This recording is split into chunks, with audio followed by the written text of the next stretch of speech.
Hey, everybody. And Michael, you are right. I am cranking up the intensity level tonight. And it's because I feel like I'm back at outer space coming off Pursuit Palooza. But, it's also intense because it's 9:09 p.m. and it's still light outside. And it kind of makes me feel good about these summer days. I'm enjoying it. I just hate winter. All of a sudden, and it's like 6:30 and it's like, well, I guess we should start putting the kids down because it's time to start churning the butter and going to bed. But not a fan of This was Kenny enjoying himself. Man, I don't want to see him not enjoying himself after the way he yelled at me in the pre-show. Hey, well, I mean, Blake, with due respect. I'll have Kenny's back on that one. It was he's just worried about the microphone situation, But something would be wrong. Oh no, he's already lost it. Did you already lose it, Blake? Don't touch it. Don't touch it. It's like it's like a child when you like, don't touch the burner. It's hot. Just don't touch it. God. And they touch it, and you're just like, why'd you do that? And you're like, because. Oh my God! Just don't. Now he's got two bad ports. I can't tell if he's like frozen or if he's just fucking with us right now. No, this is real. Now? Yeah, we've always failed to hear you. I don't know why my headphones stopped working, but I think Kenny did something to him. All right, I'm like dead serious. You come up to Louisville. I mean, you're at least a baker's dozen a year. So at least one of these times, you need to bring your laptop, bring your microphone. We are gonna fix this. We are gonna figure it out. And if worse comes to worse, I think that you are due for getting maybe a laptop refresh here relatively. Maybe you know what, Kenny? I don't know. I think why don't we just buy him equipment and he's not allowed to use it for anything else? Let's get him his own laptop, his own microphone stand. He can't use it for anything else. Not his porn addiction, nothing. Well, I mean, to be fair, like porn addiction, I'll let that one slide. It's like you got to have it in high def if you're going to do it anyway. Am I good? I'm still good, right? I think so. Yeah. I mean, I don't know what you did. Now it's all crackling, and it's like it was fine. It was fine before we started. I don't know what you do. It was blaring in my ears. Hold on. Use the volume button on your computer. Like, you don't just like take it out and find new headphones. It's troubleshooting 101. Oh my God. Do you think I even know what troubleshooting means? Rich, who talks to Mike when watching porn? I do, Rich. Okay. And this is one of those things that I don't need your judgment. All right. Rich, Kitty's got his own OnlyFans out there. He just, he commentates on the porn moves. I mean, if you're going to do it, you got to have it in full clarity. That's why I put on the VR goggles and I just get fully immersed into it. Have you seen those reels of people like sneaking on VR goggle guy? Have you seen those reels? No, I haven't. There's like a whole set of reels of like someone, enjoying themselves with VR goggles, and they just pop in on them. They're like, they're hilarious. I could see that. There you go. Now he understands. I mean, you're just trying to get a better angle. Yeah, that's what the VR goggles for. It's like you can go underneath, you can go around back, and do whatever you want, right? You walk around the room.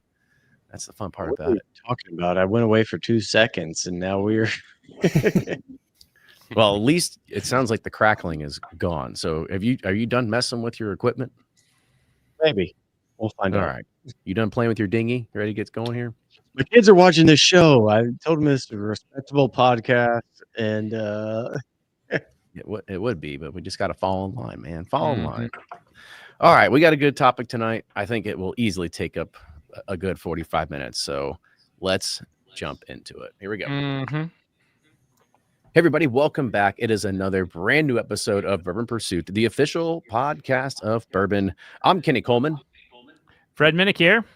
And we are missing the one and only, the people's champ, Ryan Cecil, today because he is on his 9th vacation of the summer. And so this is one of those, I would say, not random times. It actually happens more often than you'd imagine, where he's not going to be able to join us. But I'm sure he's going to be hopping in the chat here relatively soon because he does get jealous of us having fun and taking a little bit of spotlight I tell you what, if there's ever a guy who needed 9 vacations, it's Ryan. Like that man has like 72 companies, and he's just always like working. So he deserves a break. Let's be fair. I was working a lot of hours too, and I still don't take the break. Okay, so Yeah, I think there's- but even if you don't know how to take a break, you're one of those like you got to go, and if you stop going, you're like you're more stressed out if you stop. You're I do wired. have that. You're It is wired true. differently than Ryan. I don't know how to put the phone down.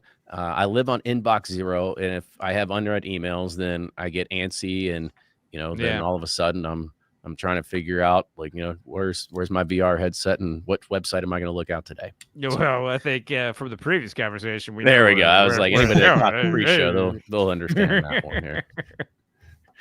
But let's go ahead and let's go around the horn real quick and introduce everybody. So, Breaking Bourbon, you go first. Hi, I'm Eric from Breaking Bourbon. If you don't know us, we do pretty much bourbon reviews every day of the week, every weekday. We do have a release calendar. We keep track of all the new releases, and it seems to be growing every year as much as we think bourbon might be slowing down. But there's a lot going on, and the occasional article, interview, that sort of thing too. I'll tell you what, Eric. What are the pieces that get the most hits on your all's website? I'm just kind of curious. Like we know the YouTube algorithm. What's the blog algorithm look like these days? The release calendar is by far one of the most trafficked pages we have. So Yeah. that and reviews. That's Yeah. why we do so many reviews. People want the reviews. You think it's because people standing in the store and they're just like, well, I want A lot of it, yeah. Actually, a lot of our research does show that. It's a lot of point of sale stuff. Oh man, Yeah. you should try to figure out how to do targeted advertising around every single Total Wine in the U.S. Just throwing out great ideas for growth over here. All right, and our resident lawyer, Brian. Hey, everybody. Good to see everyone. Brian with Sippin' Corn, Bourbon Justice. And this, I love the topic. Really excited about this one. There's so many brands out there to be thinking about and so much change in the industry. So good idea, whoever's this was. I'm not going to say whose idea it is because it might be the guy that's speaking next, or maybe it was from the Breaking Bourbon team. Either way, I'm not going to give him credit. But Blake, you go ahead and give us a little bit of your intro here. As the originator of the idea for the Bourbon Community Roundtable, I would like to take credit where credit is due. No, I'm Blake from Sealbox. Always fun to be here. Excited for this one. Yes, I apologize for any missteps I had in the pre-show, but yeah, should be a fun, exciting episode. So looking forward to it. Very good. Well, let's go ahead and let's start diving into it. I kind of tease it out a little bit, and if you were paying attention to the social posts that were out there, and tonight's topic and conversation is it easier or harder now to start a brand than maybe, let's say, 5 years ago? And there's a lot of ways that we can take this, and I'm sure Fred wants to join in and kind of give us some historical context with this because of where NDPs came from, and I think we should probably even start thinking of how do we think about this in the realm of a traditional distiller versus an NDP, because each one is going to have its own pros and cons as we dive into this as well. Yeah, and when you look at starting a brand, you look at when the growth spurts were, when there's a lull in that historically, the brands don't come about. One of the Maker's Mark came on in the 50s when it was at the kind of like the peak of that time frame, and so they didn't catch a lot of the growth. They caught the downward turn. So I would say like a brand that would come out now would probably be a lot like on a good story would be a lot like Maker's Mark at the kind of like the end of the growth pattern where it's kind of flattening out. But the truth is you don't see a lot of new brands, from the historical perspective when whiskey's down or when there is a break or there's a change in supply. There's historically not a lot of brands that come out and stick around. I mean, they happen, but they don't necessarily stay. Yeah, and I think that's one thing that we'll see is going to have the cyclical sort of turn of this, because if we even look at how many brands there were prior to Prohibition, there was, I mean, abundance. I mean, over 500 distilleries just in the state of Kentucky alone during that time, and so you would imagine how many labels and how many brands had come out of that, because even back then it was still very much buying stuff off the bulk and the source market, having middlemen.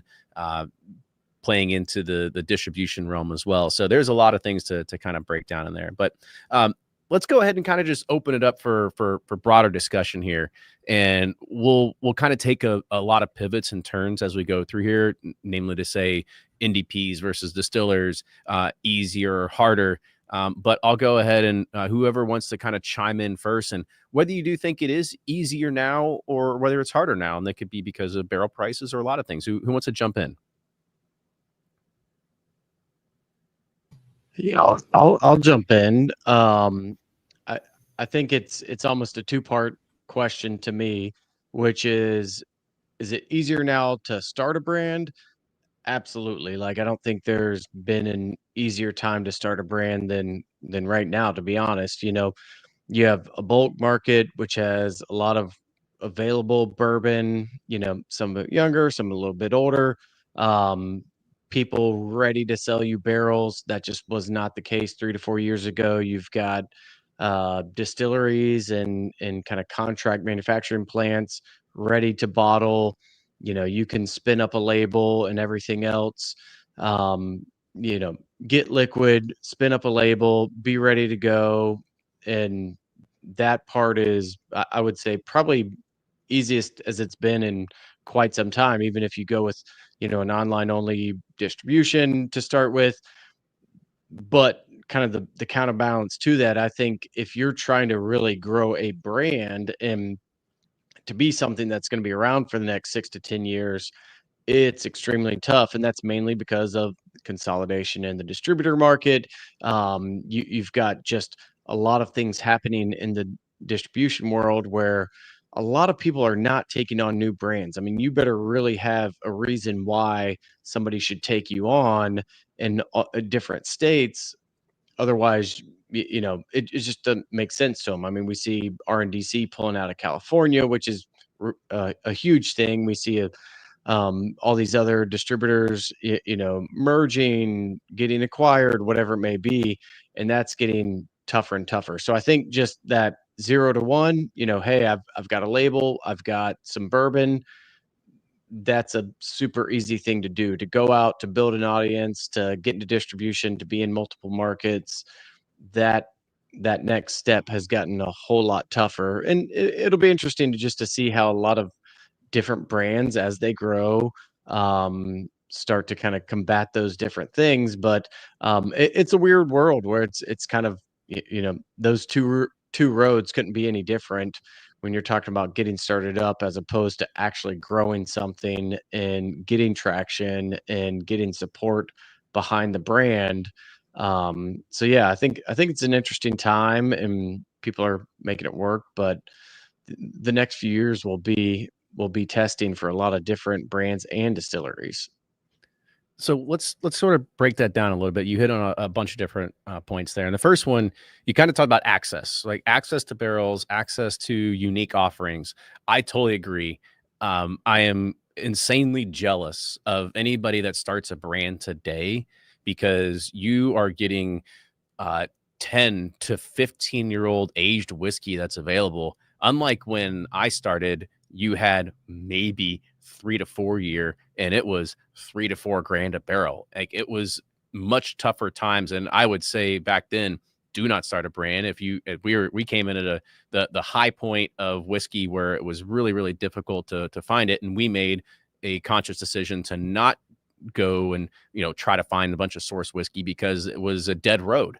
And we said, well, we're going to go ahead and we're going to go the contract distillation route because we can control our destiny by doing this. Anybody coming into it today, yeah, you've got a boatload of different options. I mean, there's 11-year MGP for like less than $4 grand a barrel. There's all kinds of stuff that's becoming insanely accessible that is going to hit on every single cylinder for a lot of the whiskey geeks. Now, the flip side of that is it's you and 50 other people that are also getting the same exact barrels. So is it the best time to get it? Because what makes your whiskey better than the next whiskey that comes out?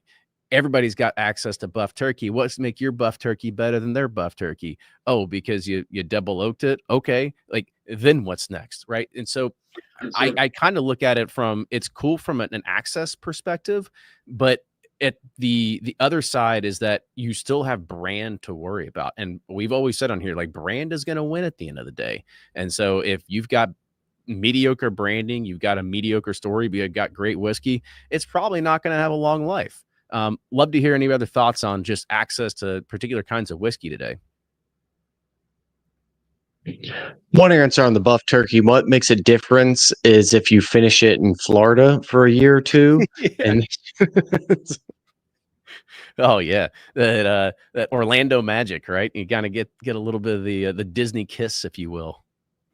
Ooh, you just referenced an NBA team. Did you know you did that? I did.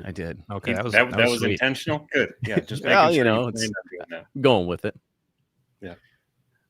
But I mean, does anybody else have any thoughts about just like the access to different kind of barrels? Because I totally agree. Like today, from that perspective, it is. I mean, I think it's a good time to start a brand just because you get better access than you probably have in the past. I don't know. I'd say 8 years, maybe 10. Well, I think it's Yeah, just- your business plan. I think that a lot of this discussion is about like what do you have access to? What is your marketing plan like? Who do you have access to from the consumer base? Because you know, these you listen to these retailers, man, they're checking out. They don't want to have meetings with new brands. You know, I think you've got to know this space. Like you've got to have someone who can navigate it. Like it's so much more than just access to barrels and everything. The human capital of the spirits business, I don't think has ever been more important. Because when there are lean times, guess what? Evan Williams was growing 10% a year. Wild Turkey was 12% a year. Maker's Mark was 20% a year, depending on the market. I mean, there's going to be a brand out there, and I think one of them is Michter's. They're just going to grow because they know their audience. They build it. And I hate to say it. Well, actually, I'm happy to say it.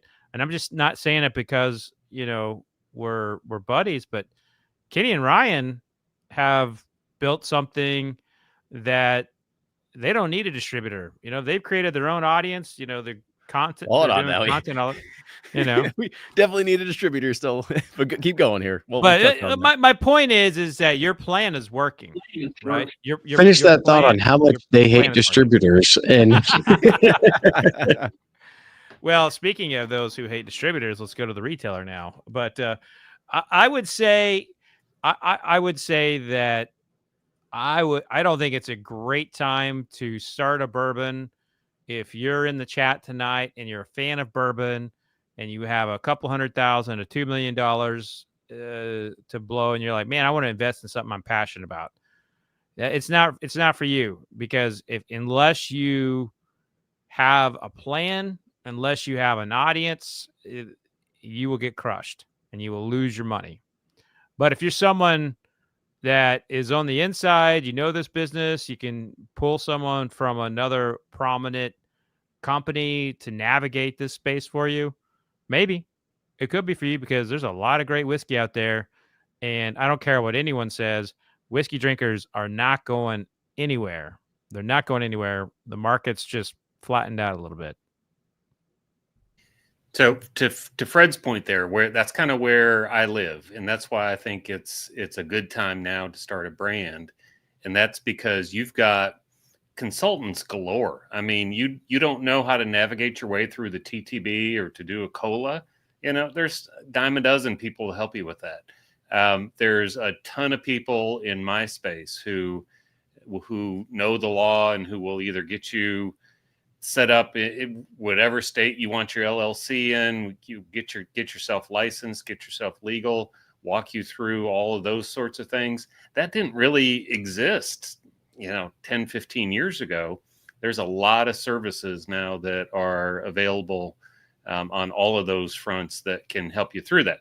Now, to the point about when Fred said, if you got a couple 100,000, I'm glad he followed up with a couple million, because it's really expensive despite the cost of barrels going down and the age going up. There's just so much cost that is tied into this. So, strap on, you got to make sure you got that money to do it. But, all in all, I think it's a good time to do it. So the other thing Fred kind of mentioned was these services. Blake had mentioned bottling. Yeah, there is a lot of contract bottlers and everything like that. But the reality is that business has been around as long as whiskey.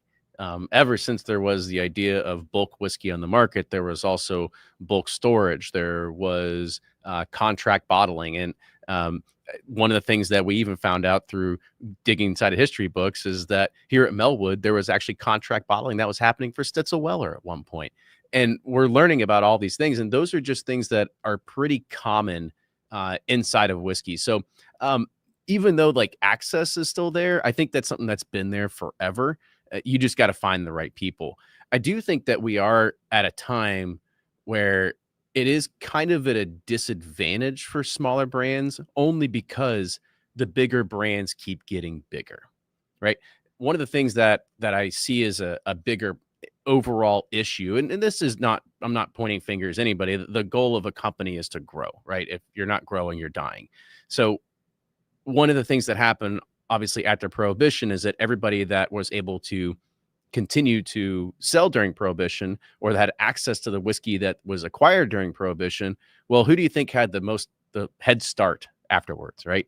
And all those brands are the ones you typically already see today. So to be able to be a smaller brand and come up, you're going to get squashed at every single opportunity, because these bigger brands, they're kind of fighting with each other, and you're just going to be collateral damage along the way. Now, you've just got to start figuring out, like, how do you find your voice? How do you find your audience? And that's really going to be the portion that's going to help try to set you different to this. And that's going to be very difficult, right? Because how many times have we said on the show, it's like, Fred, what's your baseline? Evan Williams, Black Label or whatever. Yeah. It's like, that's your 6.5 or whatever it is.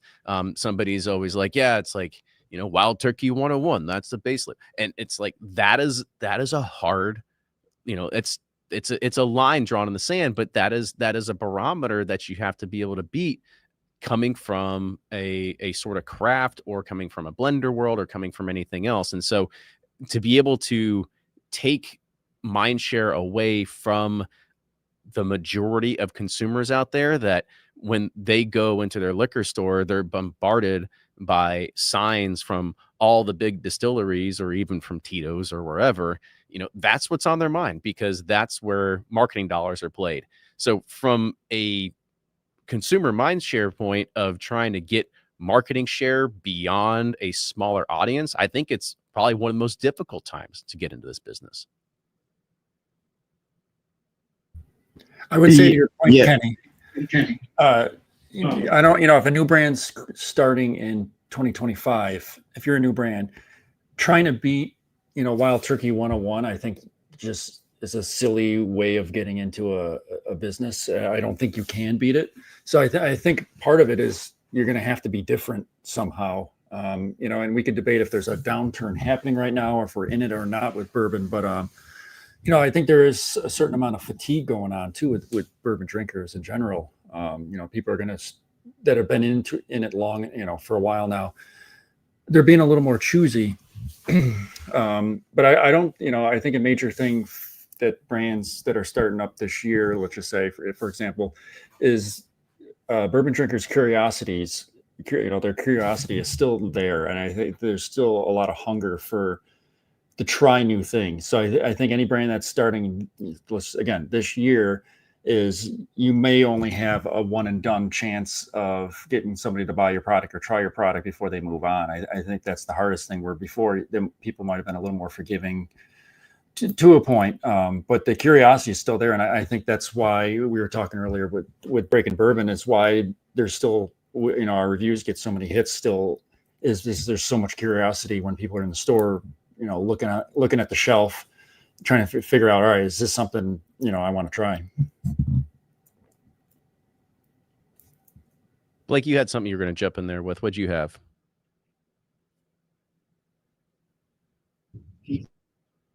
I think Eric's right. Like, the curiosity is still high, so that still gives people a little bit of a leg up, and people are always wanting to try new things. You see the bigger guys coming out with new stuff as well, which I think also makes it a little bit of a muddier marketplace. But really, whenever I look back and think about it, it's like, okay, during this time, could somebody build another Bullet bourbon? Bullet's a brand that's everywhere, and what are they, 12-ish, 15 years, well, probably 15 years old at this point. But that's zero to probably a Bullet couple came million out in cases. late 1980s. Well, not the Tom Bullet stuff. I'm saying the Diageo Bullet, which is everywhere. Yeah, but the foundation of that brand was built in the early 80s or late 80s, and like even though I know what you're saying, I thought that was 90s. I thought or that was 87. 87 would have been when. How about I knew I this? shouldn't have gone toe to toe on dates, but I'm saying, like, The grand Bullet, spectrum of the time, it's still customized relatively bottle, new. the Frontier whiskey, where they had their big push and went from zero to a million plus cases a year. Is that still possible, or is the route really, go find your niche, go get your audience? And we talk about it a lot of time at Sealbox, where it's, for better or worse, what we're dealing with is attention capital. It's like, hey, can we get somebody to look at the brands that we want to sell, whether it's our own brands, whether it's other brands, aside from everything else that's going on, to be able to tell a story, make a connection with the person, and then them to trust us enough that we've kind of done our due diligence with tasting it and everything else, that it's going to be good, it's going to be true to the tasting notes. And I think that's the biggest thing that brands face right now is, can you get that attention? And the hard part, which I think, as a consumer, I never realized this, but if Buffalo Trace is selling you a bottle of bourbon, you are Buffalo Trace's customer, but Buffalo Trace sold that to a distributor, who sold it to a retailer, who then sold it to you. And you're 3 steps removed from ever having a conversation with Buffalo Trace about that product. And that's a hard thing to make that, get that story across when you're a small brand and you don't have millions of dollars in marketing and everything else, and history. And so I think that's the biggest things that new brands will face, is like, where do you build your community? Where do you build your audience and your drinkers? Because the internet has made that a whole lot easier. And the hope is that a lot more people will start focusing online, having these, direct connections with their customers. But it's a little slower than I would think it would be. But, some brands are picking up for it. But in my mind, that is kind of the new frontier, is to build your audience online and slowly trickle out. Otherwise, you're fighting an uphill battle. If, you're in a war that you have no idea what you're doing. If you just say, hey, I'm going to start a brand and I'm going to go get distributed in 20 states in the next 5 years, like, that's just a completely different ball game. So yeah, so Bullet has created the template for the time of how to do it. Aside from them being a part of a great portfolio with Crown Royal and Johnny Walker, and having that leverage with distributors and being able to get access to places that a one-off brand wouldn't be able to get to, they focused on bars, and specifically the mixology market. So they would find craft mixologists, work with them, support them, sponsor them. They were really a leading movement. They were a leading brand in the craft cocktail scene. And that's really what built Bullet, was that tie to cocktails. And that, their ambassador program was probably way ahead of its time. oh, without right? a doubt. Yeah, they had feet on the ground in every major market, doing special derby parties in all the major cities. Like, they made Bullet cool with people who drink cocktails. And I don't think that can be done again. But it's like, because the bar industry is hurting, You know, people don't go out like they used to. And I think, you know, you hit the nail on the head that the slow trickle of the internet. I mean, you just got to find a way to build your community. You got to find a way to connect to your audience. And someone in the chat, I think it was Porky, fine name, Porky, is they talked about Still Austin. I think Still Austin has in a weird way has done a kind of a cross combination of like Smoke Wagon did and maybe like what Bullet did, and that they have built their own community, but they've done it through like the forums and us, like the people who really love whiskey.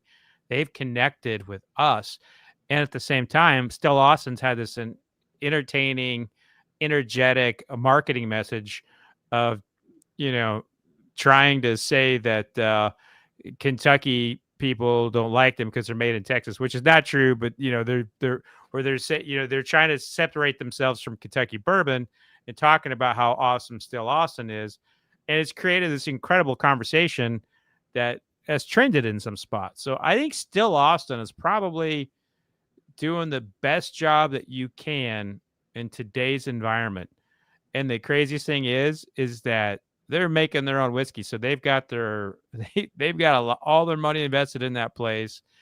And I don't know how profitable they are or if they are at all.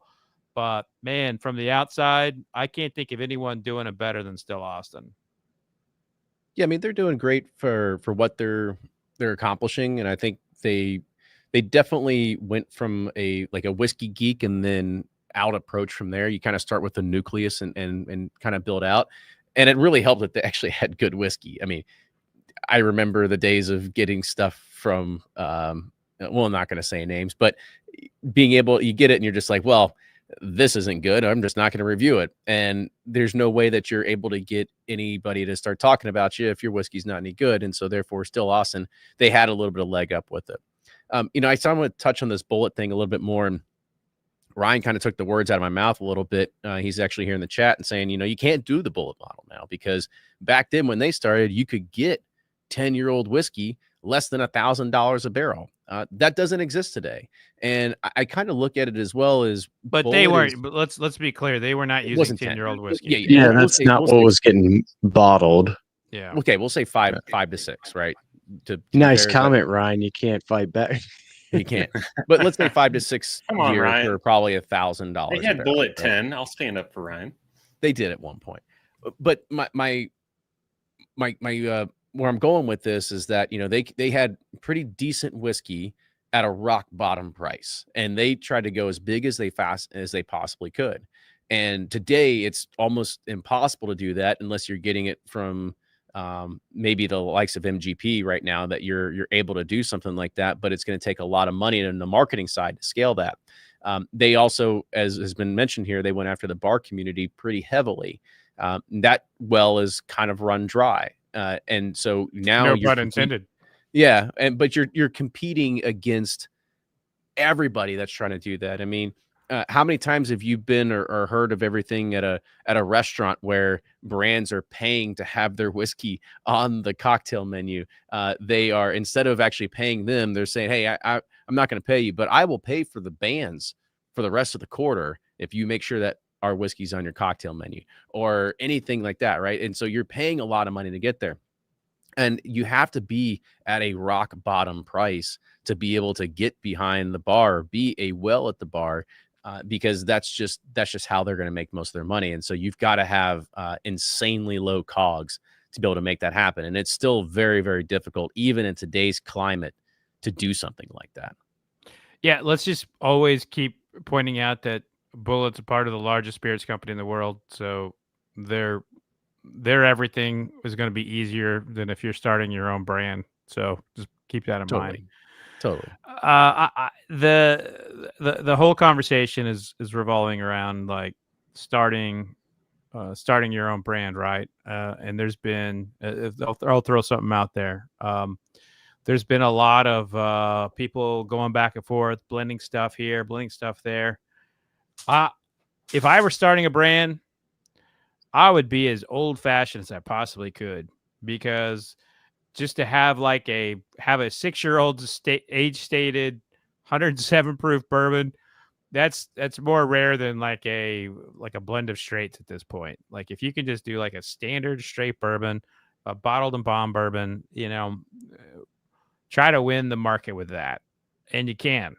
I'm telling you, you can. You got to be priced right. Be around. If you can be under $40, under $60, 40 to 60, that's gonna be your sweet spot. Great whiskey. Everyone's been mentioned it here that you can get whiskey right now inexpensively. There's people wanting to sell out, get out of the game, but do what you can to taste the barrels. Kenny can attest to this. When you get into this game of trying to start your own brand, you don't always get to taste the whiskey you're buying. Talk about that a little bit, Kenny. It's very true. In fact, we actually had one of our 7-year-old rye barrels show up completely empty and bone dry. It kind of like we almost shed a tear when we got the news and that happened. But yes, and you still had to pay for it though, right? Oh yeah, we still paid for it. And did they replace that? Did they replace that barrel?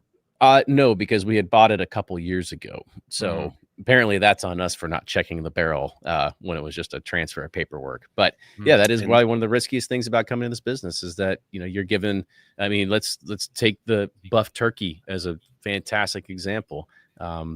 There's a lot of barrels that are available. I don't know about a lot, but I've heard that there's even more barrels that are coming around like 8 years now that are becoming available of buff turkey. And so you get a representative sample of the lot, you taste said whiskey, and you say, I will take 20 barrels. I don't know. That's probably a lot for a lot of people. It's 20, 50, 100, 5, whatever the minimum order quantity is. And you get what you get when it shows up, and you don't get to throw a fit. And sometimes they're great. Sometimes they're dog shit, but that's just part of the game. And you don't get to be picky and choosy about what comes through the door. Blake, you had mentioned one thing a little bit ago, which I also agree is probably a great time to be in the whiskey game, is the fact that you talked about the internet. The internet is by far the best way to reach an audience nowadays. And you didn't have that even when like Bullet was starting, right? Like Bullet had to do it the old fashioned way. So the internet has definitely changed the game when it does come to being able to build a brand. Yeah. I think that definitely is the case. And I think we're seeing a lot more people invest into that. But, as much as I hate to give Ryan and Kitty credit publicly, only, disparage them to their face, but compliment them behind their backs. But I think that's what's great about Pursuit is like you've built a community, you've built, an audience, and you have people that, and you're also making really great whiskey. And I honestly, I feel like that is the blueprint moving forward if you want to grow a brand, because you can't fight. I made the reference earlier, but you can't fight the battle if this is not where two armies are marching together. You've got to come up with a different game plan. And I feel like that's the best leverage that brands have currently, is just the online platforms. Like you can reach anybody across the country. You can connect with other online retailers, whether it's Sealbox or not, and get your products to them. And I feel like that is the best thing moving forward. A little bit to Fred's point where he said, you need to be under $60 with really good bourbon at 107 proof. It's almost like a 5 to 7 year blend of wheated bourbon at 107 proof. There we go, Brian. Shameless plug there. That's all I needed for the rest of the night. But no, and and send my royalty check in. Yeah, exactly. You are the attorney, so you get to decide what those royalties are. So even with that bottle, it's like, hey, what's missing in the market? And I think that's what people miss at times is like, oh, we're so innovative. It's like, well, you can be innovative in ways that people don't care about all the times. But if you're innovative in a way that people are looking for something, they can't get it, and you're giving them a solution for that, I think that's always going to win out. And that's where I think bourbon brands, especially NDPs, have the advantage because, we don't have millions of dollars invested in fixed assets and laid down bourbon 6, 8, 10 years ago that we're now hoping that people will be interested in. we can be a little bit, I'm sure Kenny can speak to this, even on the double oak side. I feel like y'all were kind of against doing anything different for a while, and it was like everybody loved the double oaked. It's so good, it tastes good, it adds just a slight spin on it, and it's like, cool, we'll be double oaked for a while now. But I think that's where a lot of the smaller brands have the advantage, is because they can be a little more agile and, you know, kind of meet drinkers where they are and fill that void in the market. Here. I agree with that one. So let's talk about one more part of this topic, and maybe it'll go a few different ways. Let's talk about distributors and retailers, right? Blake had mentioned this when top of the hour when we were discussing this. If you are starting a brand right now, I do feel that you are at a disadvantage when it does come to those two tiers. You do have an option to go online only, whether it's with Sealbox or another great online retailer out there, but you're going to dry up your audience pretty quick. I mean, it's not to pick on Sealbox, but I mean, Blake is got a ton of brands behind him, and he's pushing all of them. He's doing as much as he possibly can. But you know, you're not gonna be able to get on Blake's newsletter every single week. It's not going to happen, right? And he's got a lot of brands he's working with, and so it's on you to help try to figure out how do you build that funnel and how do you get that how do you get people there.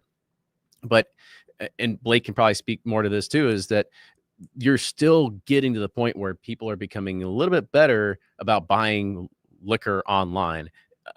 Blake has rode this wave for the longest time where people were just like, I thought this was illegal. I didn't know you could do this. And now it's becoming a little bit more commonplace, and it's becoming a little bit more common knowledge that you can do this. However, to grow a brand beyond there, you've got to get into distribution. That was one of the earliest lessons that we learned on with Pursuit Spirits when we had started doing Pursuit series and selling single barrels right through Sealbox. And we said, well, this is fun and all, but we've kind of capped our audience here. What do we go to next? And the obvious answer is, well, you got to start putting in stores. And then from there, it starts the whole 3-tier distribution model, understanding who you're working against, which is every other big brand. And, you know, we had mentioned Diageo a few times, so it's easy to pick on them because they're probably not going to listen to this anyway.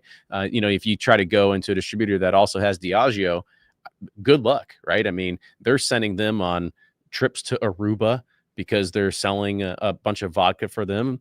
I don't know how you're going to be able to sit there and say, hey, go sell a few cases of my stuff to the liquor store while you're going and selling case stacks of vodka and all this other kind of stuff over there. So that's a much harder decision. And a lot of that does come from the consolidation inside of the middle tier. Now, you are seeing a little bit of the shakeup that's happening, as Blake had mentioned, with RNDC exiting out of California, with a lot of people that are moving, at least the big brands, moving into smaller beer distributors. So we'll see exactly what the next couple of years has in store when it does come to that particular tier. And then let's also talk about the retailers. Retailers, they want to sell what sells. They're not going to bring on every single brand just because, you know, you're a nice guy and you've got a great story. Instead, they've got to make sure that everything's there. It's all buttoned up. They'll be happy to bring it on, and they'll bring on one case. But if it doesn't sell in 3 months, well, you've probably lost your opportunity to get a reorder ever again. So there is a lot of factors that are going to be going against you all the time in regards of, well, how do you get it on the shelf and how do you get it off the shelf? Please, somebody else chime in. I feel like I'm dominating that conversation.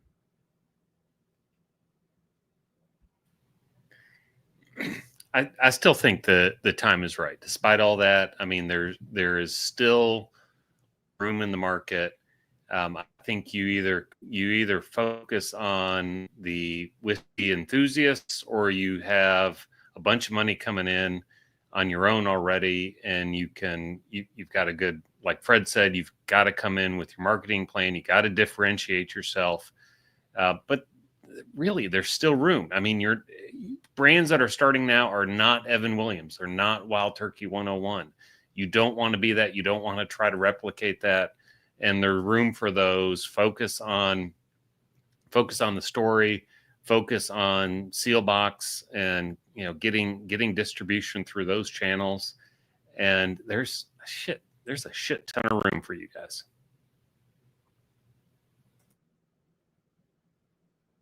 All right, I'll throw one more at you then. Does this make a difference if you're an NDP versus trying to build a distillery? Don't build a distillery. Don't do it. Don't do it. Don't do it. If you're trying to build a distillery, Don't do it. there's a Don't do it. well. I don't. I saw everybody go off of mute as soon as that question was asked. Yeah. You know, Brian, there's a lot of used equipment available on the market, though. So I don't know how good. I mean, it is, the five of us could go buy a bankrupt distillery right now for about $20. I mean, yeah. If you want to buy a distillery, they are failing left and right. Don't do it, people. There is so much good whiskey out there. Start with that, and then it's like the old Steve Martin joke. You know how to make $1 million and not to pay taxes. You know, first make $1 million. I mean, you're not going to make that money building a distillery. We're going to have 6 more bankruptcies before the year is done. Sorry. Wow. Well, you know, that's quite the bold prediction there, Brian. That's I'm going for the half-year prediction since I get them all got wrong in January. I'm going to say what were the names of those places? What are those distilleries? What's going to fail? I'll put it in the chat. So I'm going to be.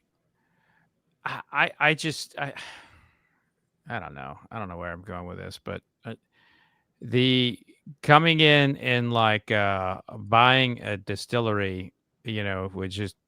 It would be a horrible decision, but everyone is always tempted because they can't say they distilled it, and someone's going to always ask them, how's it different than something else? And the whiskey geeks, the forums, Reddit, us, the reviewers, I mean, the awards. You know, anytime a source brand gets a award, you know, the mass amount of people are usually like, well, it's just MGP. Well, you know what? That may be true, but the person who has that, you know, winning bottle or they're putting it out there, they don't have that massive amount of debt that leads to bankruptcy. So from a business perspective, the question that my friend Dave Pickrell, you know, I got a picture of him right over my shoulder. He always said, does it taste good? That's all that matters. I saw that someone said that they think the Minnick Distilling would make hundreds of dollars. That's probably accurate. I mean, I might make 800. Yeah, this is Fred. You're right. I mean, even at Pursuit, we still get this all the time when people come in and visit us, and we get the same question: when are you all going to start distilling your own stuff? And we go, hopefully never. Right. I mean, that's what we get to lean on, years of expertise and the tens of millions of dollars they've invested, not only in equipment, but in people and everything like that. And so it's like, why would we ever do this? But we also come from a mindset of we don't want to do this. We want to be blenders. We want to be thinking different in that perspective. Yet there is still this badge of honor that's worn as a distiller to say, you know, I made this from freshly ground corn that I mashed up from my buddy Joe's farm over here. And, you know, we put it together and it's some sort of heirloom grain that was, you know, whatever. Right. So there's always a story that kind of digs into it. And I think that's still part of the Americana and the lure that's there, just because, you know, and to be fair, it's like, you know, you have all these distilleries that are around. I mean, there's 2,000 plus now across the United States. And if Brian has his druthers, then it might be like 1992 by the end of this episode, by the time it airs. But, you know, I look at it and I say that, you know, there is still something that is unique and fun about distilling. I don't feel that if you are going to be in the distilling business, that you are trying to be in the scale business, because there's no way that you as a craft distiller are going to be able to scale to a point where you're going to be a nationally recognized brand. You can't compete with Heaven Hill. You can't compete with Diageo and Wild Turkey and Campari and Wilderness Trail. They came in and they went big and they littered the shelves everywhere. And so you are going to be fighting like everybody else to have your story and have your product sit alongside everything else. Now, is it a good time to do it? Probably not the best time to start a distillery, right? I think that is a discussion that we should have in maybe 5 more years. We'll kind of see how the market's changed at that point. I still think that we are going to still see things happen in the next 5 years that will make us have this conversation once again to try to figure out, is it a good time to start a brand or not, and whether it's an NDP or a distillery. I still think that there's opportunities for like someone who wants to get in the business as a distiller, but not have brands.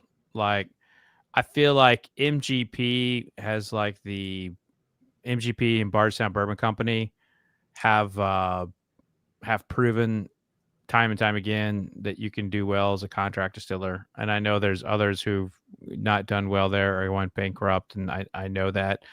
But I still think that there is opportunity there as a contract distiller. I don't know at what scale, but you got just enough people who are looking for different styles of flavors and more ways to make it unique for them, but they don't want to own the still. So there's power in having the perfect contract distillation company. I don't know if it's a good time to get a contract distillation. Well, I don't know. I would agree with that to an extent. It depends on the scale.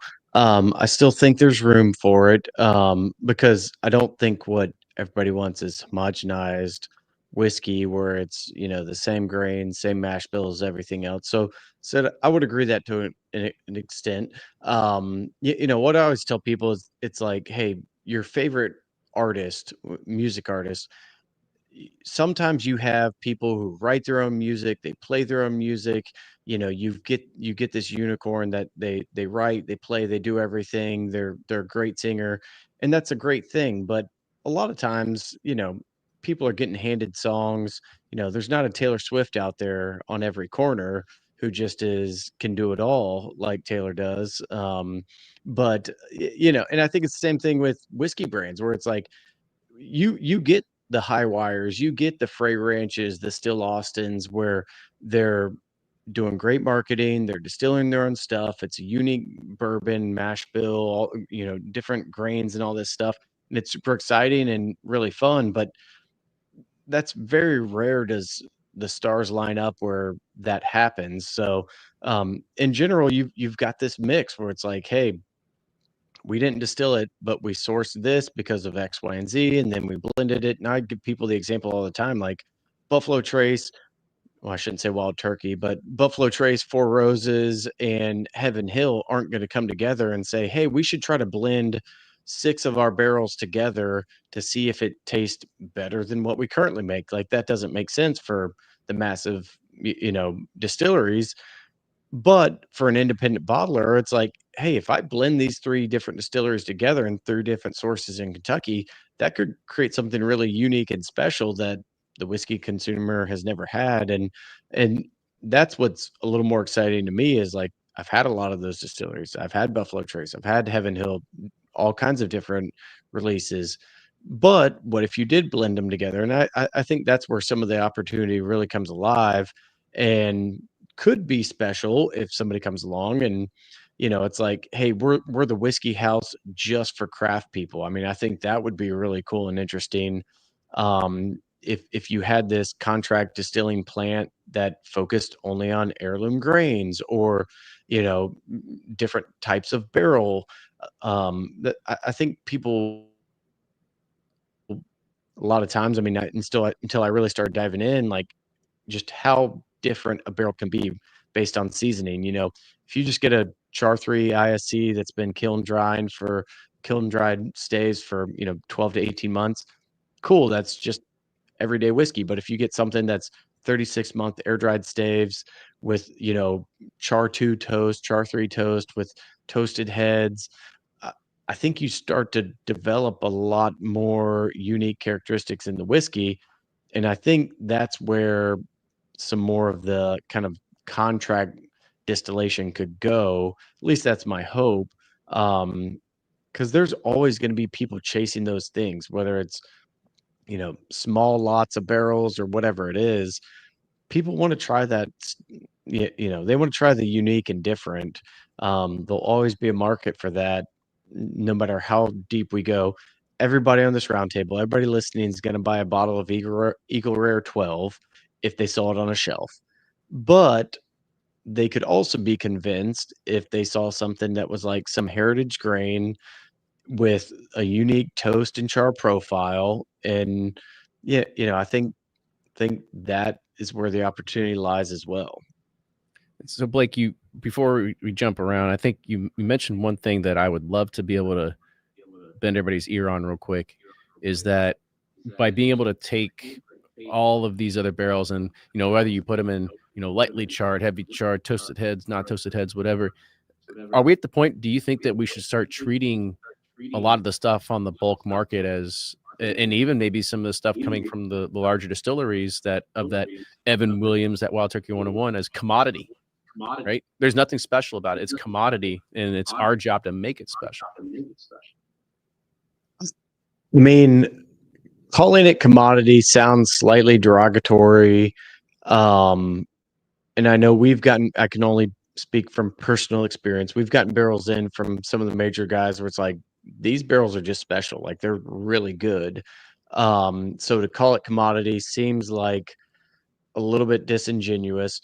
But, if I get a 10-year-old from Claremont, Kentucky, am I going to do that better than Booker's? And so that's where I think bourbon has always found a hard part with the craft movement, where when you had craft beer, it was always, the craft brewers against the big guys.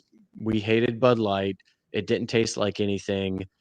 We were creating a beer that tasted like something. Bourbon has never had that. And that to me is kind of the commodity side of things, like in that comparison. But to an extent, it is true. Those distilleries, they're pumping out a consistent product. They don't like nuance and difference. And so I think we're getting more and more people just interested in what does stuff taste like from different grains, from different barrels. So whether that is commodity versus non-commodity, maybe. But I think we're just now approaching more of that. I think, I don't know. It's hard to say. I don't want to, because we don't have the direct comparison like beer did, where there was this kind of big conglomerate that they were fighting against.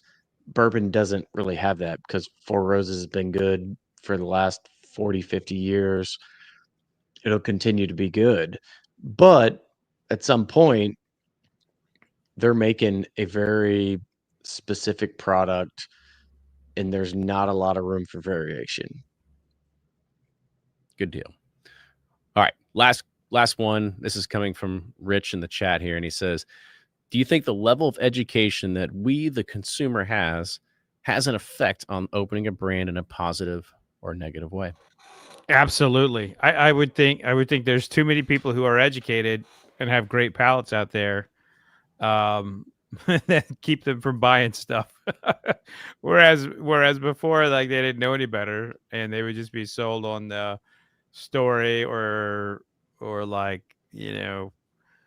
somebody that they liked personally or were attracted to or whatever. Like, they would buy it based on that. When I think those days are long gone, and it's exciting to me how educated the whiskey consumers are, but at the same time, from a business perspective, it makes it a lot harder to dump 2-year-old craft whiskey. Yeah, I like that too. Is 10 years ago when the bourbon wave started, stores and consumers were just so much more hungry. So it was easier for stores to willing to take in unknowns, consumers trying things.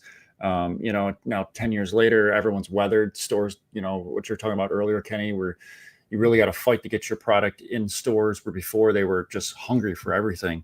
And consumers were the same way. I mean, how many bottles you just constantly you couldn't have enough bottles, and now I have too many bottles, obviously. But then if you're creating a brand now too, to your other point too, was you gotta do so much more marketing and build that community. Before we would talk to this distillers saying, I spend 98% of my week, distilling and 2% on marketing, because I just don't understand marketing and it's all about the product. And that was fine for so many people. And obviously some people since then have gone out of business for that very reason. But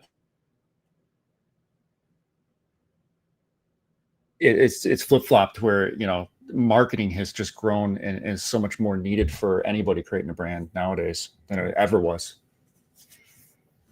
I concur. The PR companies are Yeah. staying alive and well right now.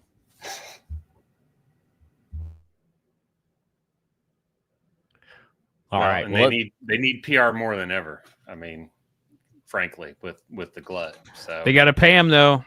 I mean, that's like the first things that they're cutting is PR and apparently barrel picking managers, because I can't tell you how many barrel picking managers I've worked with that are gone now. But yeah, I mean, I think PR is important, but man, you got to pay them.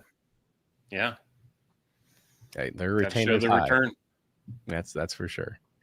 Well, let's go ahead and let's start rounding it out. This was a fantastic episode. I think this is one that we'll be able to probably hit on again here in maybe the next 3 years, 5 years. I don't think we have to wait 5 years. I think in 3 years, we'll be able to kind of look back at this one and revisit it to try to see exactly what is the climate of the industry here and would we make the same decision. But I think it also goes back into the old adage. It's like, when's the best time to invest?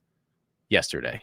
Right. And I think it's always the same exact thing. If you wanted to do it, just go ahead and do it. There shouldn't be anything stopping you. And there's never going to be a great time to do it. And there's never going to be a bad time, but there's always going to have to be now to be able to strike while the iron's hot. But let's go ahead and close it out, starting with Eric over here in Breaking Bourbon. All right. I'm Eric from Breaking Bourbon. Thanks again for having us on. Maybe next time we talk about this subject, Breaking Bourbon will have its own brand, but probably not. Thanks again. What would you call it? Have you guys gone through and thought about names?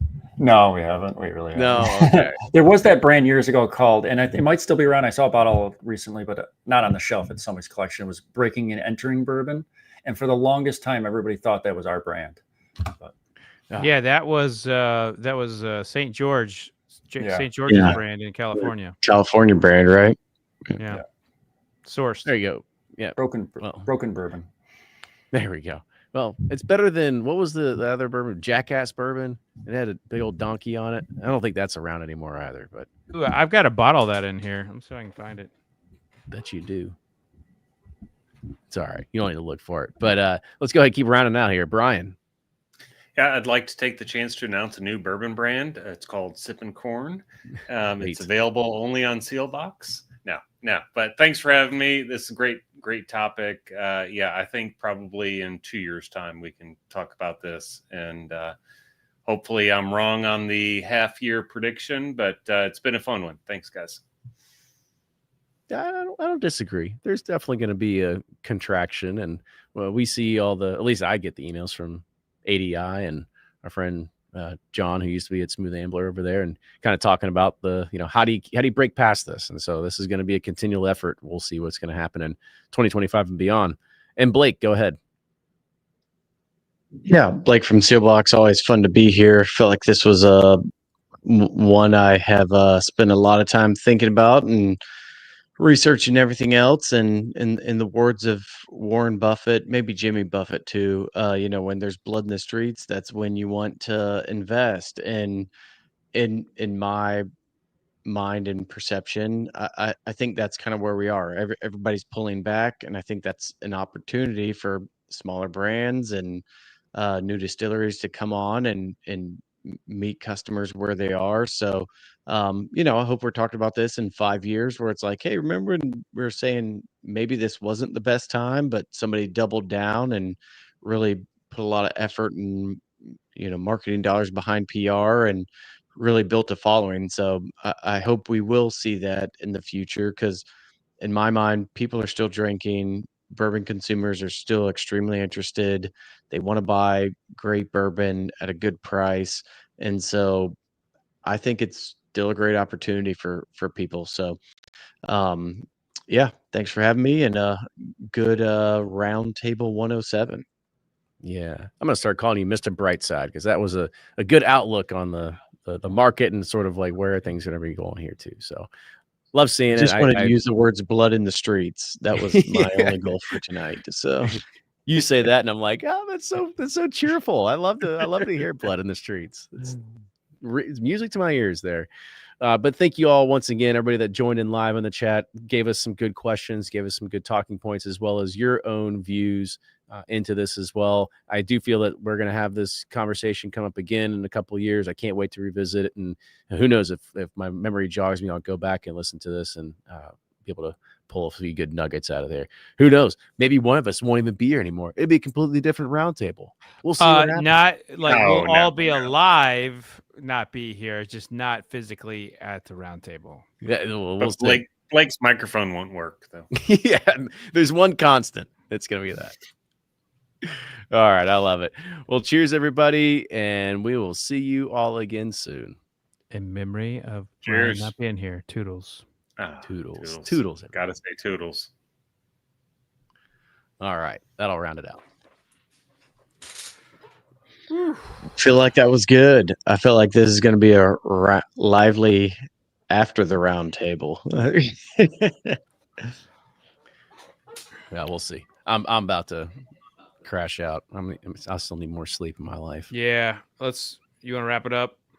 Yeah, we can do that. Yeah. Thank you, everybody, for joining. More I sleep. do appreciate No, I it. just asked ChatGPT to create me a label based on sipping corn, so I've got to at least wait till that happens. So- Oh yeah, anything good? Gotta get that trademark. Oh yeah, we forgot to talk about I'll find Rathskeller out. Hold on. Reserve. I know no one mentioned Rathskeller. Hey, I'm that's gonna on have trouble with Justice Bourbon, Yeah. so I gotta get. that's past on that. you, buddy. Blake, you should have teed that I was off, trying to- man.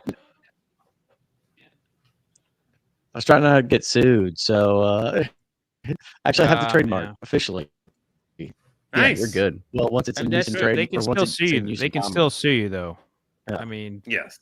Brian Nah. has been Yeah. adamantly clear about that. Yeah. Come talk. So. Clients To ask Brian. how Come talk. to avoid getting sued. It's like, yeah, no. That's your next book, Brian. Yeah. Don't start a brand. It's the next best way. Don't get sued. didn't give Don't me- start a brand. No, don't. You can start a brand, just don't build a distillery. There we go. All right, I'm gonna end the stream, but thank you everybody that joined, and then Mr. we'll be on the Although back the end one out of here. the chat, I think Dude, we may actually What? we're still live. Yes, Yeah, we're still live. Do you have something you need to say to the world? No, he's gonna wait. All right. Bye, everybody. See ya.